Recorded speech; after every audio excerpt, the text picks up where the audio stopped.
Krishna explains in the Bhagavad Gita, Bhoktaram yajna tapasam sarvaloka maheshwaram suridam sarva bhutanam nyatvamam shantim richati. He says that I am your ever well-wishing friend, O Arjuna. And through Arjuna, Krishna is giving us this instruction that he is our ever well-wishing friend. How is this point relevant for us in practical life? It is for us to remind ourselves that whatever happens in our life is all the mercy of Krishna. There is nothing bad which happens to us, ever. Every single thing that happens to us is simply a form of the Lord's mercy to take us one step closer towards Him. It is our perception that we say this is good, this is bad. If things that we are comfortable with occur, then we say that is good. If there are things which we don't expect and we don't welcome and they occur, we say they are bad. But in the eyes of Sri Krishna, there is no good, no bad. He is our ever well-wishing friend, so all that He does is always good. He cares for us. How can an ever well-wishing friend, a true well-wisher, a surid, ever think anything bad for us? Never. So it's our attitude, it's our outlook towards things.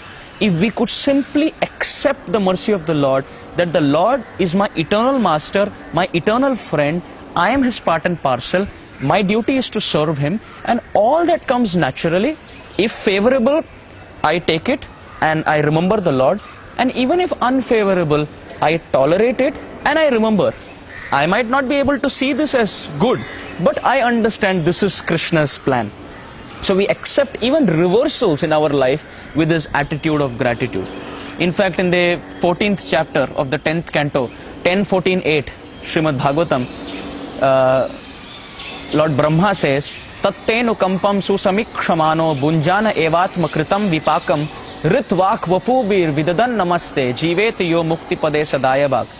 He says that for those who surrendered to Krishna through thought, word and deed in such a way that even if there is calamity on them, there is suffering, bad things happening to good people, still if they accept that reversal with a mood of gratitude and remember the Lord, such a person can actually inherit even the spiritual world.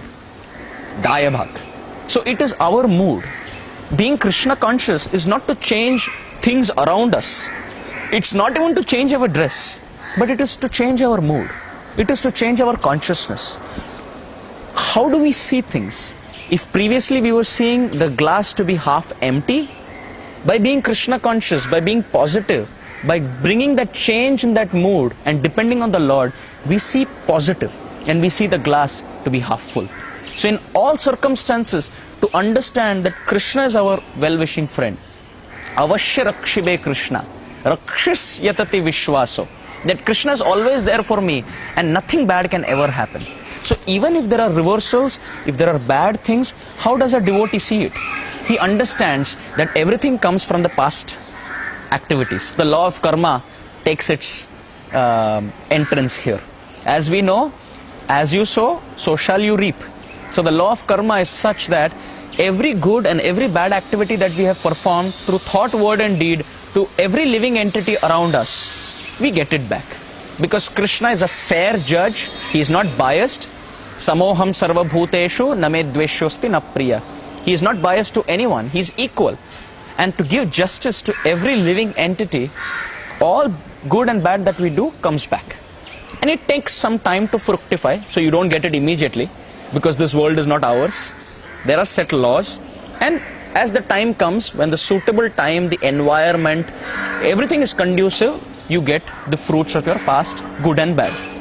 So if the good comes, the devotee sees, oh, I'm not qualified to get this. But because I'm a devotee, Krishna is merciful and giving me more than what I deserve. But if the bad comes, the so-called bad in our duality case, then the devotee understands, I don't know how to take this, but I still pray to the Lord's mercy so that He gives me the strength to overcome it. I deserve much more because I'm more sinful, but because I'm worshipping the Lord and I'm trying to be a servant, Krishna is mercifully just reducing the suffering. So that is the mood. So even if reversals come in our life, we accept it, we tolerate it, and we use every circumstance, every possible circumstance to remember Krishna. Krishna is the one who possesses everything. So if today we are getting wealth, it is His mercy, because He is giving His wealth to us. And tomorrow if we lose wealth, it is not something bad, because it is His wealth. He is simply taking it back. So it's not about complaining or protesting against the Lord as to why bad things happen to good people, but it is about understanding that everything belongs to the Lord. So even if something happens, it is the higher plan. Last point before we conclude, our vision of seeing things and the Lord's vision of seeing things are different. We see things, or we judge ourselves as being good or bad. Of course, even the bad think that they are good. Anyway, we judge ourselves on the basis of how many years we have lived on this planet in this body. For example, if I am 23 years old, I will see, oh, why did this happen? Oh, why did that happen? I have all my opinions, feelings, views and experiences on the basis of these 23 years. But I don't know what I have done in the previous 23 million births. But Krishna knows that. So He sees the bigger picture and then He gives it. We see the present and we plan the future. Krishna sees the past and the future and plans the present. And just like we find in a jigsaw puzzle, when we are forming the puzzle, the picture, we take different pieces, right? We take the different pieces from different places and we put it together.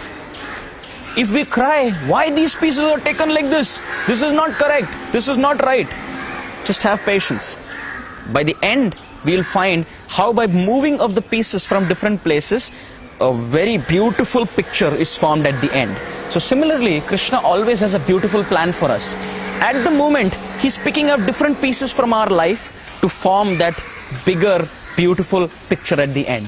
So when we have faith and we have love for Sri Krishna through the words of the scriptures, we can accept everything in the proper spirit. So there's nothing bad that ever happens. It's all the change of our consciousness.